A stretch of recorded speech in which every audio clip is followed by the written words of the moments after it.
Everyone. Last लेक्चरों में આપણે જે ચોકસાઈ, સચોટતા અને ત્રુટિઓની ચર્ચા કરી. ત્રુટિઓમાં પણ આપણે વ્યવસ્થિત અને અવ્યવસ્થિત ત્રુટિની ચર્ચાઓ કરી. ત્યારબાદ લઘુત્તમ માપ અને લઘુત્તમ માપ ત્રુટિ વિશે થોડી ટૂંકમાં ચર્ચા કરેલ છે. અને સાથે સાથે આપણે અવલોકનમાં આવતી જે નિરપેક્ષ ત્રુટિ, સરેરાશ, નિરપેક્ષ ત્રુટિ, સાપેક્ષ ત્રુટિ અથવા તો એને આપણે આંશિક ત્રુટિ પણ કહી શકીએ, અને પ્રતિશત ત્રુટિની ચર્ચા કરેલ છે. તો એના ઉપર આધારિત જે દાખલાઓ છે એ દાખલાઓની ચર્ચા આજે આપણે કરીશું. અને એ માટે સૌ વિદ્યાર્થી મિત્રોને મારી અપીલ છે કે આ જે બધા ટોપિકો છે એ ટોપિક સારી રીતે તૈયાર કરી લેવા, કે જેથી આ જે દાખલાઓ છે તે અને એમસીક્યુઝમાં આપણને સરળતા રહે. તો આપણે શરૂઆત કરીશું સ્વાધ્યાયના 2.6 દાખલાથી, કે લંબાઈના માપન માટે નીચે આપેલ સાધનો પૈકી કયું સાધન વધુ સચોટ છે? ક્વેશ્ચન એ. વર્નિયર કેલિપર્સ જેના વર્નિયર માપમાં 20 વિભાગ છે,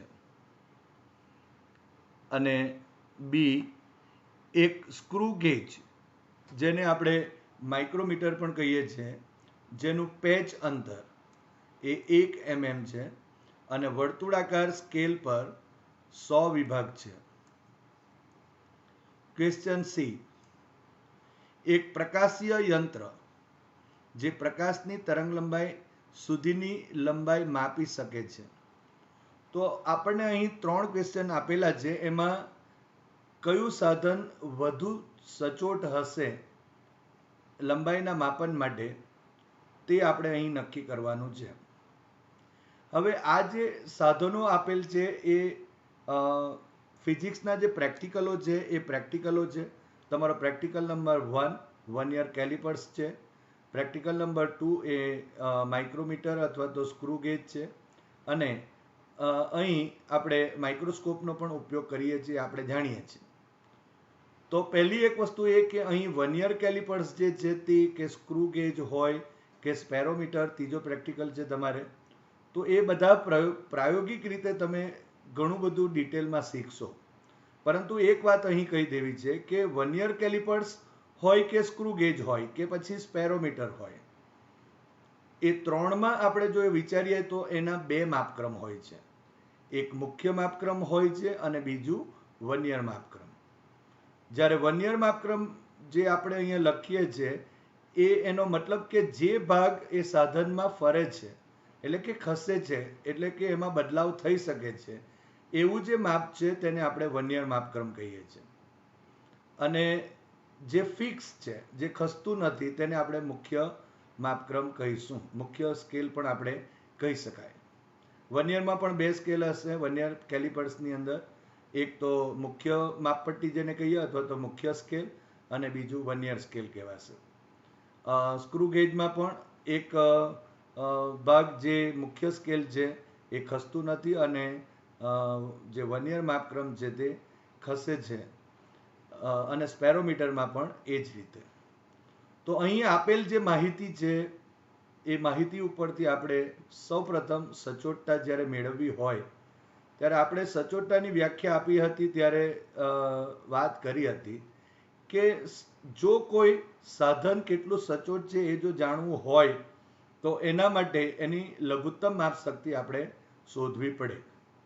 એનો મતલબ કે એ સાધન વડે નાનામાં નાનું જે માપ આપણે માપીએ છીએ એ માપને આપણે એનું લઘુત્તમ માપ શક્તિ કહેવાય. એટલે કે એટલું ઓછામાં ઓછું માપ માપી શકે.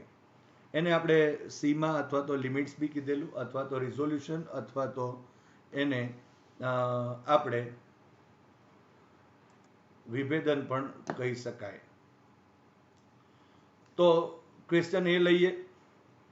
વર્નિયર કેલિપર્સનું જો આપણે વ્યાખ્યા આપવી હોય તો એમ કહી શકાય કે વર્નિયર કેલિપર્સનું લઘુત્તમ માપ અથવા તો વર્નિયર કેલિપર્સની લઘુત્તમ માપ શક્તિ લ માં સ એટલે કે લઘુત્તમ માપ શક્તિ બરાબર મુખ્ય સ્કેલ પરના એક વિભાગનું મૂલ્ય ડિવાઇડેડ બાય વર્નિયર સ્કેલ પરના કુલ વિભાગની સંખ્યા છે.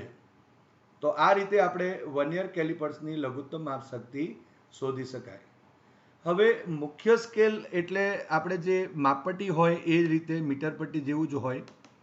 એનો મતલબ કે એમાં જો આપણે વિચારીએ કે 1 સેન્ટીમીટરની અંદર આપણે 10 વિભાગ હશે, એમાં કોઈ એક વિભાગનું મૂલ્ય એટલે આપણે જાણીએ છીએ કે 0.1 સેન્ટીમીટર થશે, અથવા તો એને 1 mm પણ આપણે લખી શકીએ.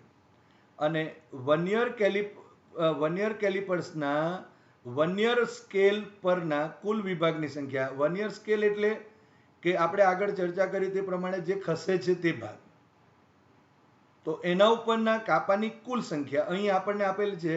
અહીં વિભાગ કેટલા આપેલા છે? તો અહીં 20 આપેલા છે.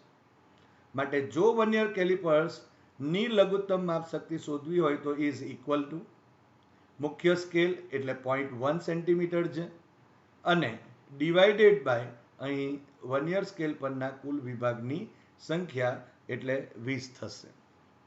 માટે અહીં લંબાઈ is equal to 1 divided by 200 થશે. 0.1 એટલે છેદમાં 10 થશે, એટલા સેન્ટીમીટર થયા. અને 1 ડિવાઇડેડ બાય 200 કરીશું તો આપણને મળશે 0.005 સેન્ટીમીટર. તો આ વર્નિયર કેલિપર્સની લઘુત્તમ માપ શક્તિ થઈ. હવે આમ આપણે વર્નિયર કેલિપર્સની લઘુત્તમ માપ શક્તિ શોધી શકાય. હવે આ વર્નિયર કેલિપર્સની જો લઘુત્તમ માપ શક્તિ શોધવી હોય તો એની બીજી પણ એક રીત છે. તો અહીં જોઈએ આપણે વર્નિયર કેલિપર્સની લઘુત્તમ માપ શક્તિ ઇઝ ઇક્વલ ટુ, અહીંયા લખેલું શું છે? 1 MSD માઇનસ 1 VSD. હવે MSD નો મતલબ શું થશે? Main scale division. એટલે કે અહીં એક મેઇન સ્કેલ ડિવિઝન છે માઇનસ 1 વર્નિયર સ્કેલ ડિવિઝન થશે.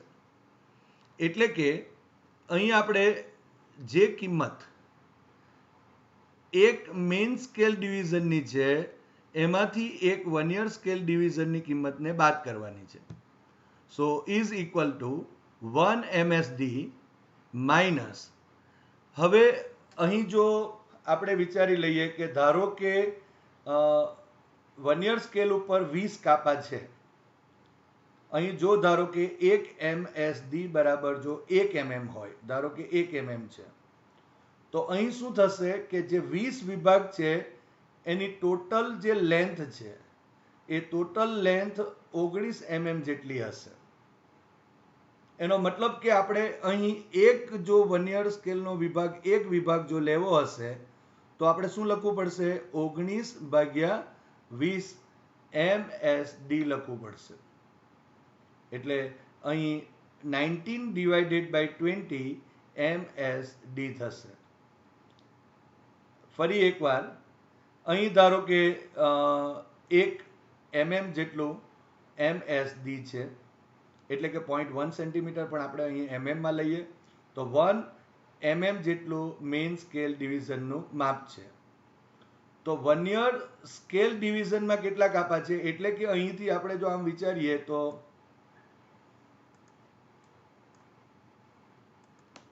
હવે 1 VSD સમજીએ.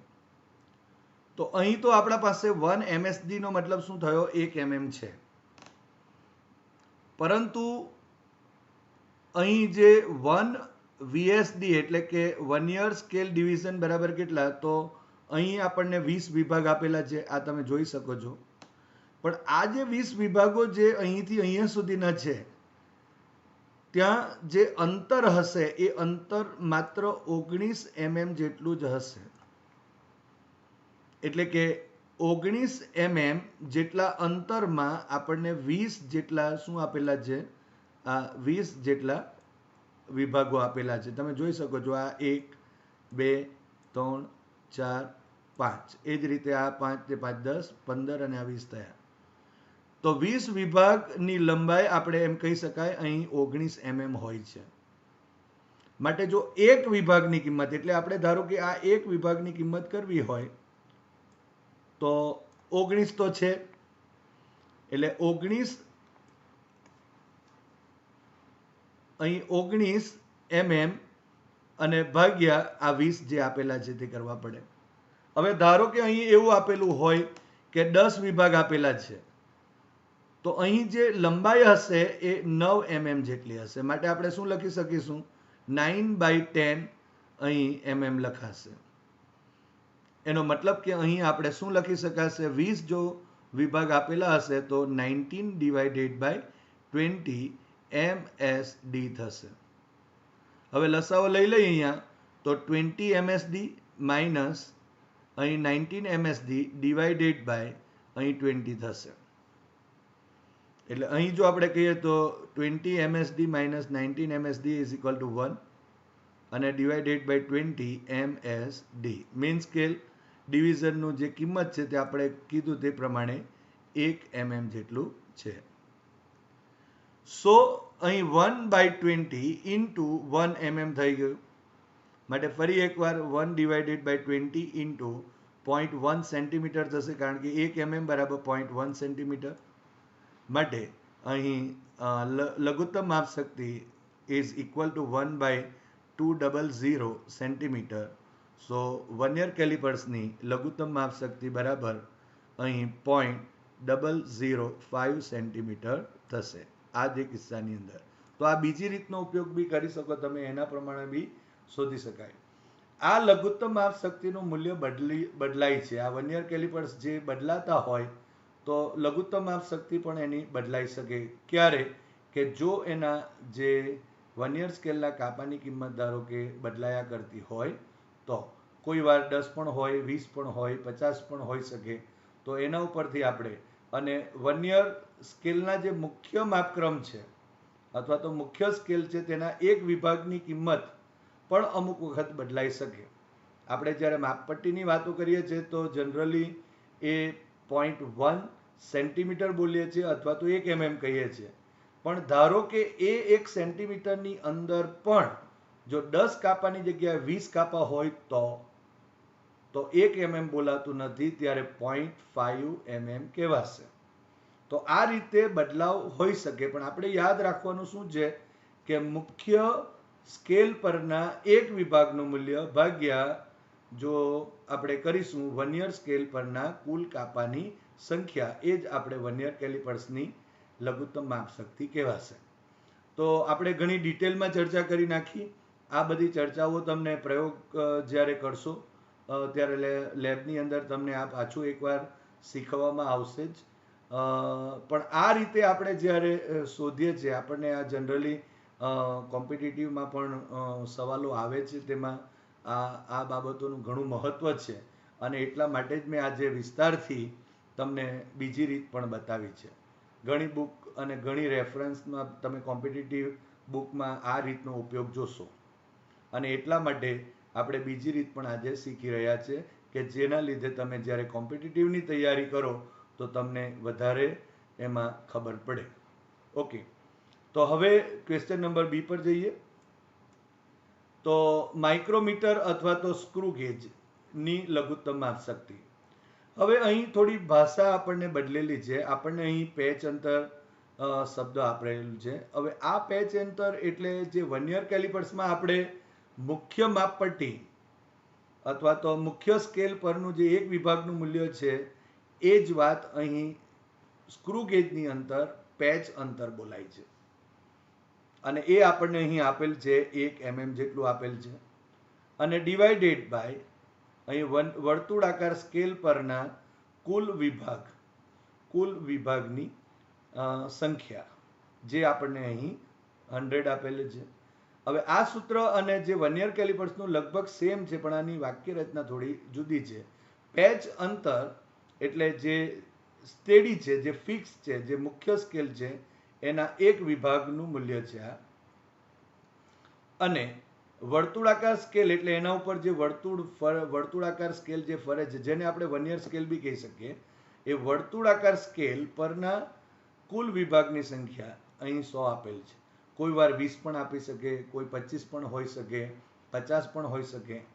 અને ત્યારે આપણે આ જે લઘુત્તમ માપ શક્તિ બદલાઈ જાય, પરંતુ આપણને આપેલી જે માહિતી છે તે મુજબ અહીં પેચ અંતર 1 mm ડિવાઇડેડ બાય 100 ઇઝી ગોઈંગ છે.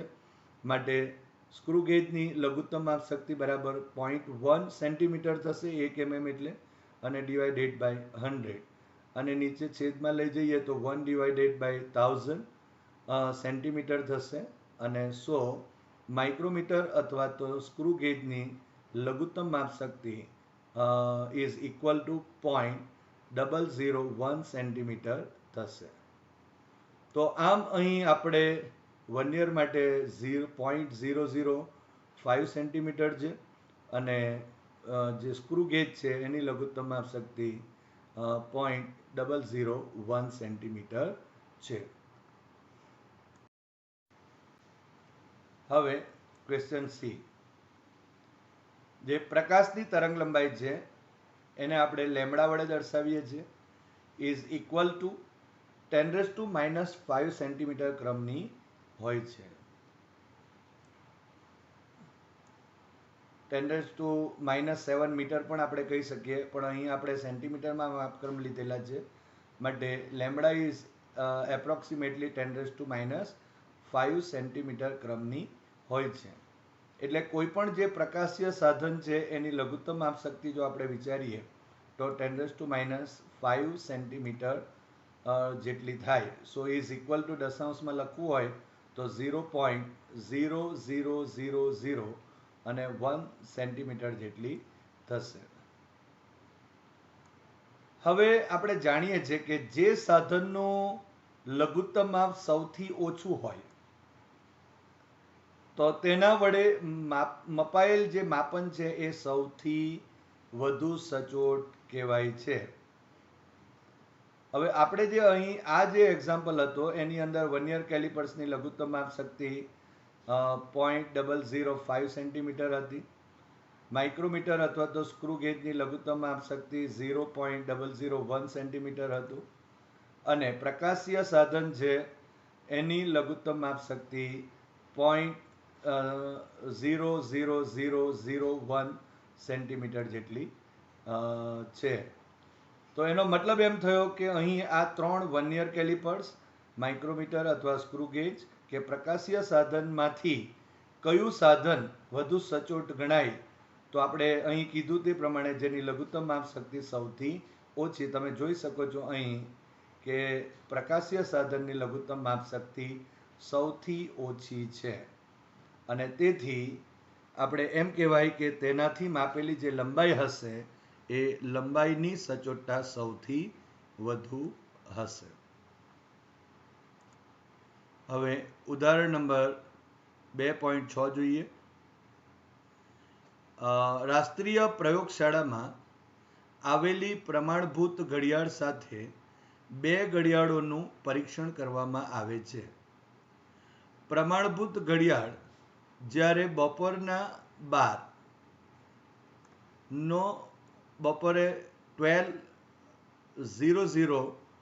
નો સમય દર્શાવે છે, ત્યારે આ 2 ઘડિયાળના સમય નીચે મુજબ મળે છે. અહીં એક વીકની અંદર જે ઘડિયાળ 1 અને ઘડિયાળ 2 છે એના જે નોંધાયેલા જે સમયો છે એ સમયો અહીં દર્શાવેલ છે. તમે જોઈ શકો છો કે અહીં 12 અવર્સ છે, 00 મિનિટ છે અને 05 સેકન્ડ છે.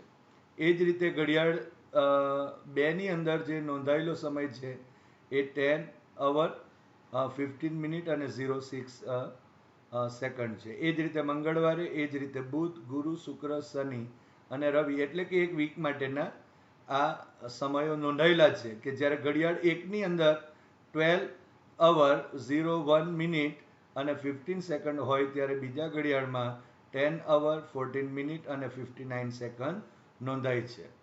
જ્યારે પ્રમાણભૂત ઘડિયાળ જે આપણે જાણીએ છીએ રાષ્ટ્રીય પ્રયોગશાળાની અંદર છે, તો તેમાં બપોરના 12 વાગેલા હોય છે.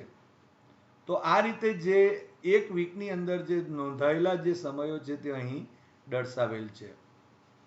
હવે ક્વેશ્ચનમાં શું છે તે જોઈ લઈએ કે જો તમે કોઈ પ્રયોગ કરી રહ્યા હોય જેના માટે તમને ચોકસાઈ સાથે સમય અંતરાલ દર્શાવતી ઘડિયાળની આવશ્યકતા છે, તો આ બે પૈકી કઈ ઘડિયાળ લેવાનું મનસુબ માનશો મુનાસિબ માનશો, શા માટે? તો અહીં આપણને એવું પૂછેલ છે કે જો તમારે કોઈ એક પ્રયોગ કરી રહ્યા છે અને જેના માટે જો વધારે ચોકસાઈ સાથે જો સમય અંતરાલ દર્શાવતી જે ઘડિયાળ લેવી હોય તો તમે કઈ ઘડિયાળની પસંદગી કરશો? આપણને એવું અહીં ક્વેશ્ચનમાં કહી રહ્યા છે. તો આપણે સૌ પ્રથમ શું કરવું પડશે કે જે ઘડિયાળ 1 છે અને ઘડિયાળ 2 છે એના સમયમાં જે ફેરફાર છે એ ફેરફારનો આપણે વિસ્તાર શોધવો પડશે કે સોમવારથી રવિવાર સુધીના જે સમયો છે એમાં સમયમાં ફેરફારનો વિસ્તાર કેટલો છે અને ઘડિયાળ 2 માટે જે સમયમાં જે ફેરફારનો વિસ્તાર છે તે શોધી કાઢીએ. તો એના માટે તમે જોઈ શકો છો અહીં એક મેક્સિમમ મૂલ્ય અને મિનિમમ મૂલ્ય શોધવું પડશે. તો ઘડિયાળ 1 માટે તમે જુઓ કે અહીં 12 અવરના 1, 2, 3, 4 અને 5 છે. હવે મિનિટ માટે જો વાતો કરીએ તો આ તો સમય નાનો થઈ જશે. આ 1 તો 12 અવર અને 1 મિનિટ વાળા અહીં 3 અને એક આ 4 છે. તમે જોઈ શકો છો 1, 2, 3 અને 4 એટલે આ 1, 2, 3 અને 4 જે સમયો છે એમાં આ સરખા છે. તો અહીં મોટું કયું હોઈ શકે? મોટામાં મોટું સમય કયો હશે? તો હવે સેકન્ડમાં જોઈએ તો અહીં 15 છે, અહીં 50 છે, અહીં 30 છે અને અહીં 19 છે. માટે મોટામાં મોટી કિંમત કઈ થશે? અહીં આ થશે 12 અવર 01 મિનિટ અને 50 સેકન્ડ. એ એનું મેક્સિમમ મૂલ્ય થયું. એટલે અહીં આપણે લખેલ છે કે ઘડિયાળ 1ના સમયમાં ફેરફારનો વિસ્તાર, તો એનું મહત્તમ જે સમય અહીં નોંધાયેલો છે તે અહીં લખી દીધો. હવે મિનિમમ લખીએ. મિનિમમમાં તમે જોઈ શકો છો કે 11 કલાક છે, તો 2માં 11 કલાક છે અને મિનિટ જોઈ લઈએ તો અહીં 59 મિનિટ છે અને અહીં પણ 59 જ છે. એટલે આ બંને સરખી વસ્તુ થઈ ગઈ. હવે એની સેકન્ડ જોઈએ તો અહીં 8 છે અને અહીં 15 છે. માટે મિનિમમ માપ જે અહીં સમયનું છે તે આ ગણાશે. માટે તે પણ લખી દીધું. અહીં 11 અવર 59 મિનિટ અને 08 સેકન્ડ. હવે તફાવત લેવાનો છે તો અહીં 50માંથી આપણે 8 બાદ થશે એટલે 42 થયા. અહીં આપણને 1 મિનિટ છે અને અહીંયા 59 માટે અહીંથી આ 1 કલાક અહીંથી લેવું પડશે. માટે અહીં 60 સેકન્ડ બીજા થયા એટલે અહીં 11 કલાક થશે અને અહીં 60 મિનિટ થઈ જશે. 1 કલાક આપણે અહીંથી એની વર્ડી લઈએ છીએ તો અહીં આપણે કહીએ તો 1 કલાક એટલે 60 મિનિટ લીધી કહેવાશે. એટલે 60 વત્તા 1 એટલે 61 મિનિટ અને આ જે છે તે 59 મિનિટ થઈ. હવે માટે રહેશે કેટલી? 2 એટલે 2 મિનિટ અહીં બાકી રહેશે અને અહીં 42 સેકન્ડ. હવે 2 મિનિટ અને 42 સેકન્ડ એટલે 2 મિનિટ એટલે 120 સેકન્ડ થઈ વત્તા 42 સેકન્ડ એટલે ટોટલ જો અહીં આપણે જો કહીએ તો સમયમાં જે ફેરફાર છે એ 162 મિનિટ સેકન્ડનો જેટલો થશે. હવે એ જ રીતે ઘડિયાળ 2 માટે પણ સમયમાં ફેરફારનો વિસ્તાર શોધી દઈએ અને ત્યાર પછી આ બેમાંથી કઈ ઘડિયાળ પસંદ કરવી મુનાસિબ હશે તે આપણે જોઈએ. હવે ઘડિયાળ 2 ના જે સમયો આપેલ છે તેની ચર્ચા કરીએ. અહીં તમે જોઈ શકો છો કે જે કલાક જે છે તે બધામાં 10 કલાક જ છે, 10 અવર. અને ત્યારબાદ મિનિટમાં અહીં 15 મિનિટ્સ, અહીં પણ 15 મિનિટ્સ, અહીંયા પણ 15 મિનિટ્સ, અહીંયા અને અહીંયા 5 જગ્યા ઉપર આપણને 15 મિનિટ્સ આપેલ છે.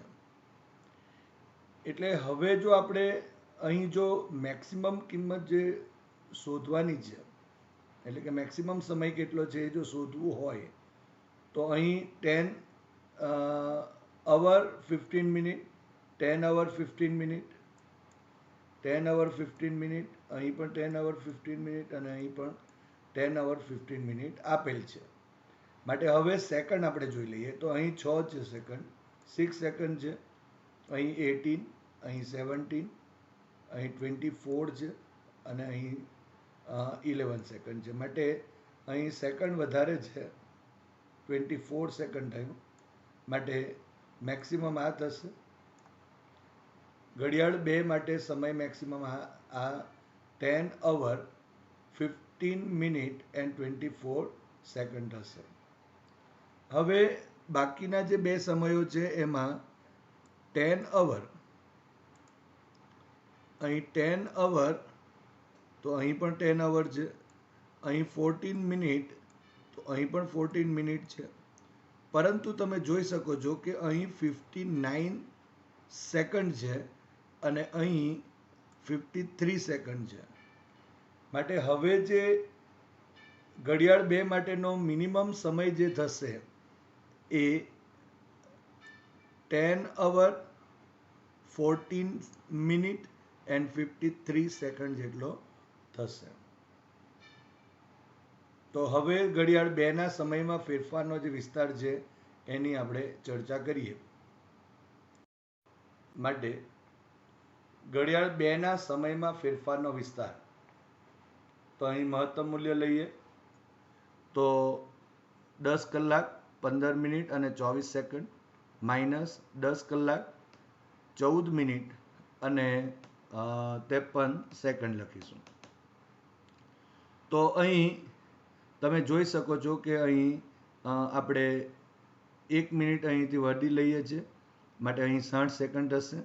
7માંથી 53 બાદ થશે એટલે 7 અને 24 અને 7 કરીએ તો 31 સેકન્ડ જેટલી થશે. અને અહીં તો 14 થઈ ગયા છે એટલે 14માંથી 14 મિનિટ બાદ થશે તો 0 અને 10માંથી 10 મિનિટ બાદ કરશે તો 0 કલાક થશે.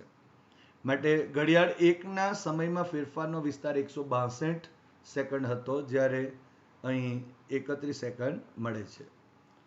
હવે ત્યારે આપણે જો કહીએ તો પ્રમાણભૂત ઘડિયાળ છે એનો પ્રમાણભૂત સમય એ 12 કલાક 00 મિનિટ અને 00 સેકન્ડ હતું.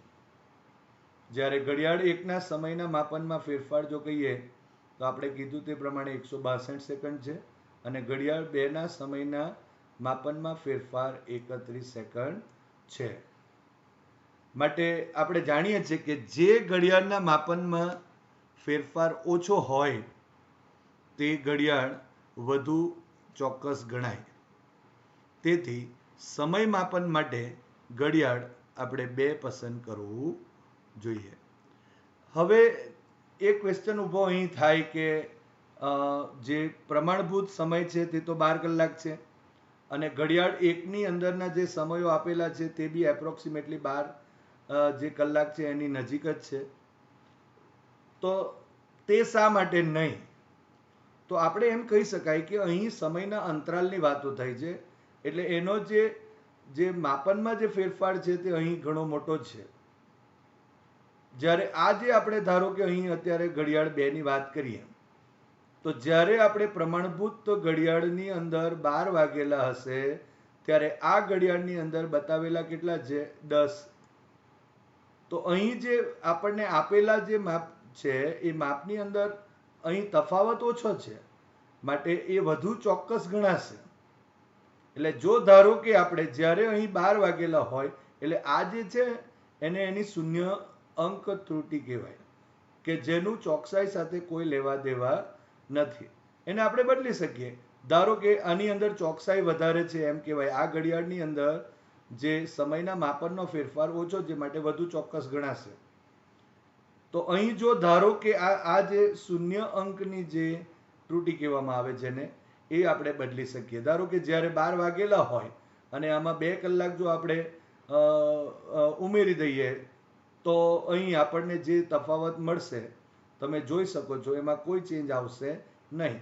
અને એટલા માટે શૂન્ય ત્રુટિ બહુ મહત્વની ચોકસાઈ માટે રહેતી નથી. એમાં મહત્વની વાત એક જ રહેશે. અને એટલા માટે જો ધારો કે અહીં 2 કલાક ઉમેરી દઈએ ત્યારે તો અહીં 2 કલાક અહીં 2 કલાક ઉમેરી દઈએ તો 12 કલાક થઈ જશે. માટે અહીં આપણે જે ફેરફાર છે તે તો તેનો તે જ રહેવાનો છે. અને તેથી અહીં આપણે એમ કહી શકાય કે જે શૂન્ય અંકની જે ત્રુટિ હોય આને શૂન્ય અંકની ત્રુટિ કહેવામાં આવે. તો એ ત્રુટિનું મહત્વ ચોકસાઈ પૂરતું હોતું નથી. અને તેથી આપણે એમ કહી શકાય કે જેમાં જે ઘડિયાળના માપનમાં સમયના માપનમાં જે ફેરફાર ઓછો હોય એ ઓછો હોય તે ઘડિયાળ વધુ ચોક્કસ ગણી શકાય. અને તેથી ઘડિયાળ 2 પસંદ કરવી જોઈએ. હવે ઉદાહરણ નંબર 2.7 ની ચર્ચા કરીએ. ખૂબ જ અગત્યનું જે ઉદાહરણ કહી શકાય. આ દાખલો ગણી શકીએ આપણે, કારણ કે આ દાખલો એ નિરપેક્ષ ત્રુટિ, સરેરાશ નિરપેક્ષ ત્રુટિ, સાપેક્ષ ત્રુટિ અને પ્રતિશત ત્રુટિ પર આધારિત દાખલો છે. ઘણો જ પરીક્ષા માટે અગત્યનો દાખલો ગણી શકાય. કે આપણે સાદા લોલકના ડોલનના આવર્તકાળનું માપન કરીએ છીએ, જેમાં ક્રમિક અવલોકનોમાં માપ નીચે મુજબ મળે છે: 2.63 સેકન્ડ, 2.56 સેકન્ડ, 2.42 સેકન્ડ, 2.71 સેકન્ડ અને 2.80 સેકન્ડ છે. તો અવલોકનોમાં ઉદ્ભવતી નિરપેક્ષ ત્રુટિ, સાપેક્ષ ત્રુટિ અને પ્રતિશત ત્રુટિની ગણતરી કરો. તો એનો ઉકેલ જોઈએ. હવે આપણે જ્યારે આ ટોપિકની ચર્ચા કરેલી ત્યારે આપણે કીધું હતું કે નિરપેક્ષ ત્રુટિ માટે જે સાચું મૂલ્ય, કોઈ પણ ભૌતિક રાશિનું જે માપન થાય છે એનું જે સાચું મૂલ્ય જો ખબર ના હોય તો એનું સરેરાશ મૂલ્ય અને એનું સાચું મૂલ્ય, વાસ્તવિક મૂલ્ય ગણીએ છીએ. તો અહીં આપણે સરેરાશ જે આવર્તકાળ છે એને આપણે T12 વડે પણ દર્શાવીએ છીએ, જાણીએ છીએ, અથવા is equal two T mean પણ સરેરાશ લખી શકાય. ઇઝ ઇક્વલ ટુ અવલોકનોનો સરવાળો ભાગ્યા અવલોકનોની સંખ્યા. તો અહીં T1, T2, T3, T4, T5 divided by 5 થશે, જ્યાં T1 is equal two 2.63 second છે, અહીં T2 2.56 second, T3 2.42 second, T4 એ 2.71 અને T5 એ 2.80 સેકન્ડ જેટલું છે. અને એની કુલ સંખ્યા છે 1, 2, 3, 4 અને 5, માટે 5 વડે ડિવાઈડ કરી દીધું.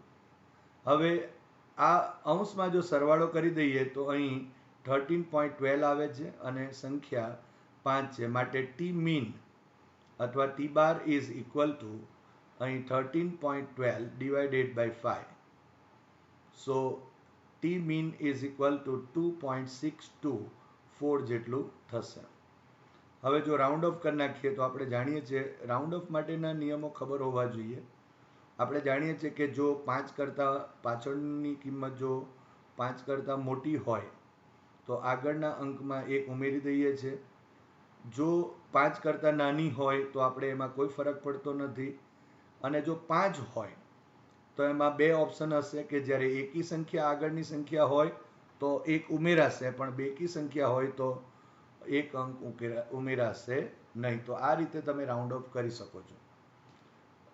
સરેરાશ આવર્તકાળ T12 is approximately equal to આપણને અહીં 2.62 સેકન્ડ જેટલું મળે છે. એટલે કે અહીં જે આવર્તકાળ છે એ આવર્તકાળનું સાચું મૂલ્ય આપણે અહીં T12 is equal to 2.62 second લઈશું.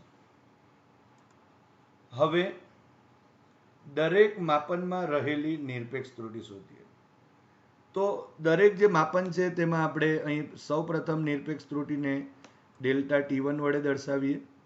સો is equal two T1 minus T mean, એટલે કે સરેરાશ ઇઝ ઇક્વલ ટુ 2.63 માઇનસ 2.62. તમે જોઈ શકો છો T12 ઇઝ ઇક્વલ ટુ અથવા T mean is equal to અહીં 2.62 થશે અને આ કિંમત આપણા પાસે 2.63 છે, બાદ કરી દીધું. સો ઇઝ ઇક્વલ ટુ 0.01 થશે અને જો માનાંકમાં લખી દઈએ તો 0.01 સેકન્ડ થયો. હવે T2 જોઈએ તો T2 is equal to delta T2 is equal two T2 minus T mean is equal to અહીં 2.56 છે, 2.56 માઇનસ 2.62 ઇઝ ઇક્વલ ટુ અહીં માઇનસ 0.06 અને એને જો માનાંકમાં લખીએ તો delta T2 is equal two 0.06 second થશે. આપણે થિયરીમાં પણ આની ચર્ચા કરેલી છે કે નિરપેક્ષ ત્રુટિ ધન પણ હોઈ શકે, ઋણ પણ હોઈ શકે, પરંતુ અહીં આપણે નિરપેક્ષ ત્રુટિને ધન જ લઈએ છીએ, કારણ કે જ્યારે સરેરાશ આપણે નિરપેક્ષ ત્રુટિ લઈશું ત્યારે હંમેશા માનાંકમાં લેવું પડશે, એટલે કે ધન તફાવત આપણે લેવો પડે છે. માટે આ ધન તફાવત અહીં ગણી શકાય. એટલે ઋણ તો આવી શકે, પરંતુ આ ધન તફાવત આપણે લેવાનો છે. હવે T3 ની વાત કરીએ તો delta T3 is equal two T3 minus T mean is equal two 2.42 minus 2.62. So is equal two minus અહીં 0.20 આ પણ માઇનસ આવે છે, પણ માનાંકમાં લખીશું માટે 0.20 સેકન્ડ થશે. માટે delta T3 is equal to 0.20 second થયા. એ જ રીતે T4 delta T4 is equal two T4 minus T mean is equal two 2.71 minus 2.62 is equal to અહીં આ મોટી કિંમત છે અને અહીં સરેરાશ મૂલ્ય નાનું છે, માટે અહીં ધન જવાબ મળશે. 0.09 સેકન્ડ છે, જેને આપણે માનાંકમાં delta T4 is equal to 0.09 second થશે. હવે delta T5 is equal to T5 minus T mean is equal to 2.80.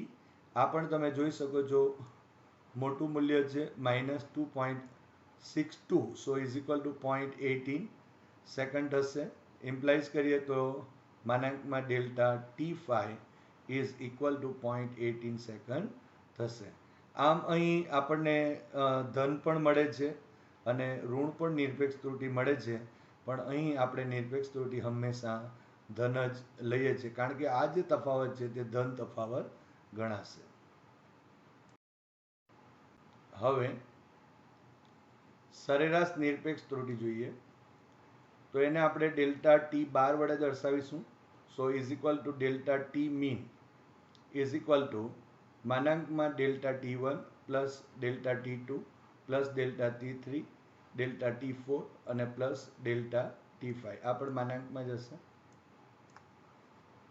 બધાની કિંમત આપણે ધન તફાવત લખી દઈએ તો 0.01 પ્લસ ડેલ્ટા T2 એટલે 0.06 plus delta T3 is equal to 0.20 plus અહીં delta T4 is equal to 0.09 અને plus delta T5 is equal to અહીં 0.18 આવશે.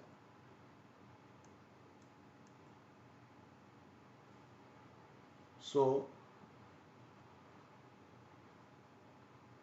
અહીં delta T5 is equal to 0.18 second જેટલું થશે અને ડિવાઇડેડ બાય અહીં 5 થશે. માટે અહીં ડેલ્ટા T બાર અથવા તો delta T mean is equal to 0.54 divided by 5 થયા. માટે delta T bar is equal to 0.108 second થશે. હવે અહીં જો એક રાઉન્ડ ઓફ કરી નાખીએ તો આ 5 કરતાં મોટી કિંમત છે, માટે એક ઉમેરાશે અહીં અને તેથી માટે delta T bar is approximately equal to 0.11 second જેટલું થશે. તો આમ આપણને અહીં સરેરાશ નિરપેક્ષ ત્રુટિ મળે છે. Delta T bar is approximately equal to 0.11 second જેટલું. હવે આ જે આવર્તકાળ છે એને જો ત્રુટિ સહિત જો આપણે દર્શાવીએ તો આવર્તકાળ T ઇઝ ઇક્વલ ટુ આપણે જાણીએ છીએ ટી મીન સાચું મૂલ્ય જેને કહીએ તો T mean plus or minus અને સરેરાશ નિરપેક્ષ ત્રુટિ એટલે ડેલ્ટા T બાર થશે. માટે અહીં T ઇઝ ઇક્વલ ટુ 2.62 જે એનું સરેરાશ મૂલ્ય કહી શકાય, સાચું મૂલ્ય કહી શકાય. और એમાં રહેલી જે સરેરાશ નિરપેક્ષ ત્રુટિ પ્લસ ઓર માઇનસ અહીં 11 સેકન્ડ જેટલી હશે તે અહીં દર્શાવેલ છે.